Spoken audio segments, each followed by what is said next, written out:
Oscar బరిలో Laapataa ladies. Bollywood చిత్రం లాపతా లేడీస్కు అరుదైన ఘనత దక్కింది. వచ్చే ఏడాది మార్చిలో లాస్ ఏంజల్స్లో జరగనున్న 97వ ఆస్కార్ అవార్డులోని ఉత్తమ విదేశీ చిత్రం విభాగంలో నామినేషన్ కోసం పోటీ పడుతూ లాపతా లేడీస్ చిత్రం భారతదేశం తరపున ఈ సినిమాను ఆస్కార్ నామినేషన్ కోసం పంపిస్తూ ఫిల్మ్ ఫెడరేషన్ ఆఫ్ ఇండియా సోమవారం ప్రకటించింది.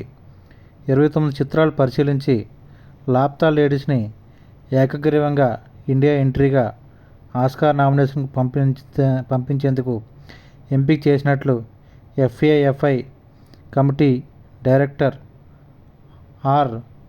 జాహ్నూ బారువా తెలిపారు. కిరణ్ రావ్ దర్శకత్వం వహించిన లాపతా లేడీస్లో జితాన్షీ గోయల్, ప్రతిభా రంతా, స్పర్శ్ శ్రీవాస్ ప్రధాన పాత్రధారులుగా, రవికిషన్, ఛాయా కందం ఇతర పాత్రల్లో నటించారు. అమీర్ ఖాన్, కిరణ్ రావ్, జ్యోతి దేశ్ పాండే నిర్మించిన ఈ చిత్రం గత ఏడాది సెప్టెంబర్లో జరిగిన 48వ టొరంటో ఫిల్మ్ ఫెస్టివల్లో తొలిసారి ప్రదర్శించి ప్రశంసలు అందుకుంది. ఆ తర్వాత ఈ ఏడాది మార్చి 1న థియేటర్స్లో విడుదలై సూపర్ హిట్ ఫిల్మ్గా నిలిచింది. 1958లో జరిగిన 30వ ఆస్కార్ అవార్డ్స్లో మదర్ ఇండియా, 1989లో జరిగిన 61వ ఆస్కార్ అవార్డులో సలాం బాంబే, 2002లో జరిగిన 74వ ఆస్కార్ అవార్డ్స్లో లగాన్ చిత్రాలు ఉత్తమ విదేశీ చిత్రం విభాగంలో నామినేషన్లను దక్కించుకున్నప్పటికీ అవార్డులను గెలుచుకోలేదు.